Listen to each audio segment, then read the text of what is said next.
Donald Trump just can't take it, and so he cancelled. And it's interesting because there are a couple of things that he can't take now. For starters, the booing. Donald Trump knows how unpopular he is, and he feels it everywhere he goes. There's not a setting out in public that his handlers can manufacture to make him feel good, because he will always be booed senselessly. But the other thing that Donald Trump can't take is being seen in this state now. Donald Trump craves attention above all else, but right now it's not worth it because when people see him, they see how frail he is, how weak he is, the cognitive and physical decline. And it's why Donald Trump, very abruptly and very publicly, just had to cancel, and it is exposing his cognitive decline and his unpopularity. Now we're gonna get into what he cancelled, because it's very funny. But again, I want to start with those reasons why, and it begins with Donald Trump's White House freaking out about reporting on his cognitive decline. White House calls Daily Beast mentally ill for exposing Trump's decline. Reporters at the Daily Beast have grown accustomed to rude, belittling insults from the White House. When they responsibly and politely ask for a response to stories they are writing about the president or his administration. But this week, one of our reporters was called mentally ill for asking a simple question about Donald Trump's bruised hand. We had clearly touched a nerve with a question on the topic that vexes the president more than any other: his health. For almost a year, the Daily Beast has led the way in reporting on an issue that is patently clear to the naked eye, despite all his protestations to the contrary. Trump, 79, is not a well man.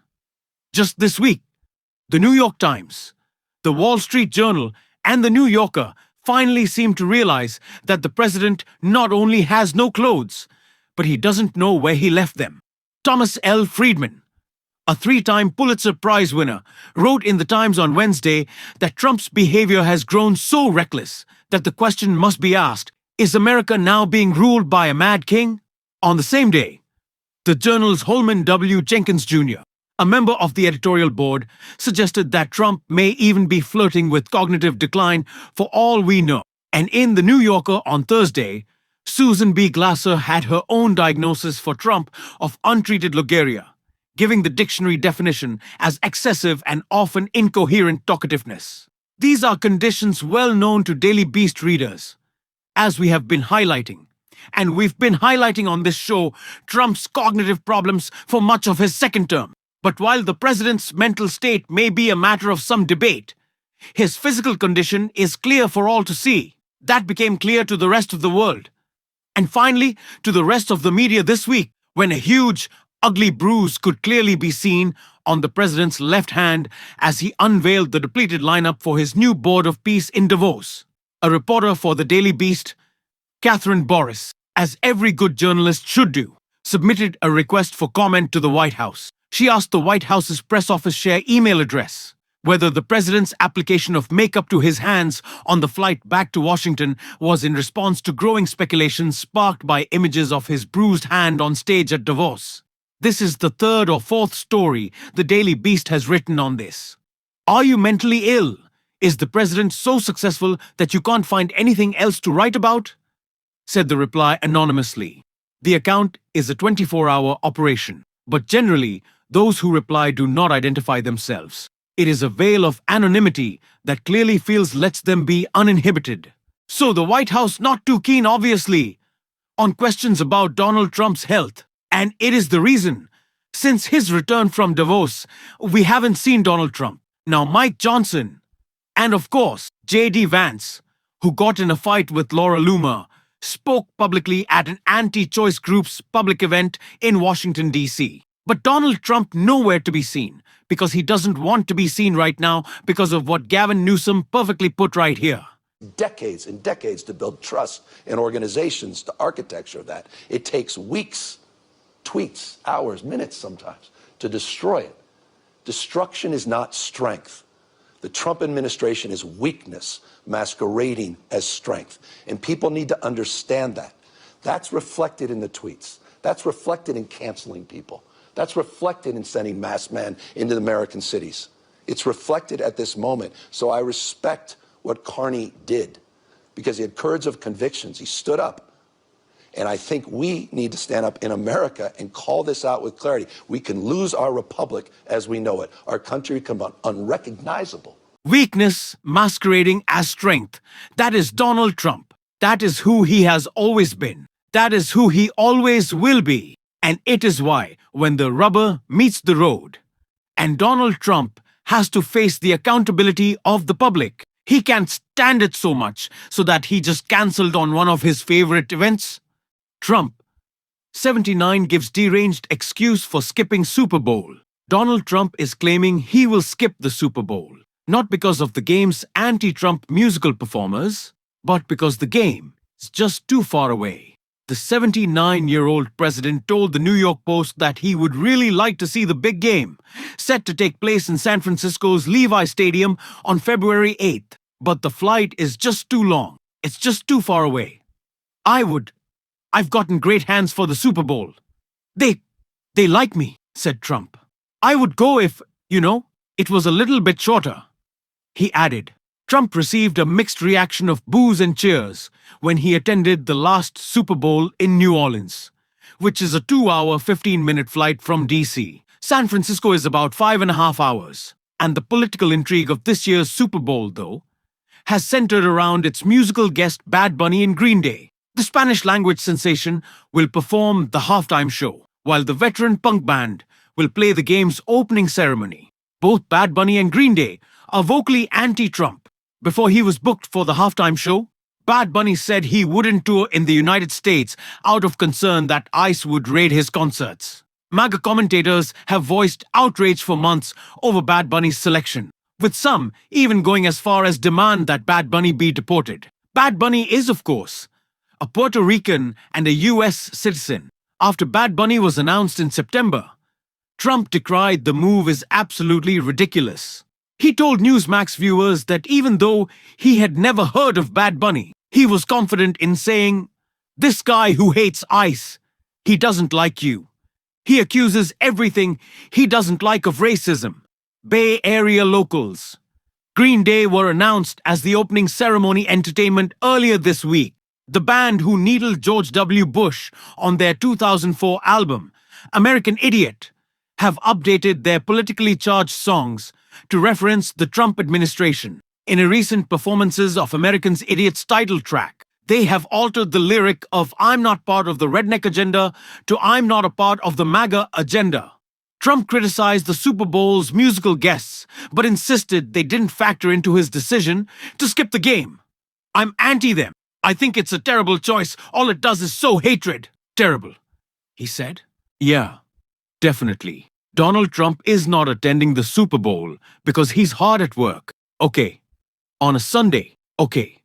Doing what? Eating Big Macs and watching Fox. No, Donald Trump doesn't want to go to the Super Bowl because it's being held in San Francisco. And two of the biggest artists in the world, one of the biggest bands in the world, and probably the biggest artist in the world in Bad Bunny, are going to humiliate him if he is there.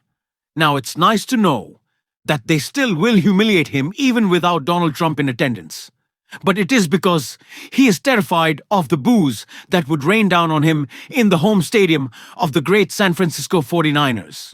And Donald Trump understands that that is why he is not going. That is why he has attended a couple of football games in the past couple of weeks and months, and it hasn't gone well. Remember the last time he was at the Commanders game, and people were booing him senseless, so loud that you couldn't even hear him talk. They were flipping him off. It was the same thing as when he went to the US Open. But it is also the case that Donald Trump just doesn't want to be seen. Right now, he's feeling very insecure about his bruised hand and his slurring words. And he just doesn't want us to recognize that he's in such bad cognitive and physical decline. Oh, boo-hoo. Oh, poor sad president doesn't want us to see that he's fucking falling apart. Well, he is. Donald Trump is falling apart in every way that you could imagine. Politically, physically, mentally, Donald Trump is falling apart. That is the reason that he is not attending the Super Bowl. It is his fear of the boos. They're driving him crazy. And it is the blues he's got from being so just bleh, just decomposing. That is what Donald Trump doesn't want to be seen in public, because he has always, use sporting events as an opportunity to pretend that he's one of the guys, that he's tough. Donald Trump doesn't know shit about sports. Let's be real about that.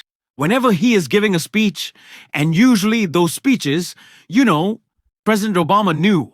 Like, he was a big basketball fan. He's a big Bulls fan. He's a big Jordan fan. He made that joke about the 73 and 9 Warriors. And Steve Kerr was the only member that he set it up. He's like the greatest team in NBA history. One member, Steve Kerr, from the, 1996 Bulls. So he knew what he was talking about.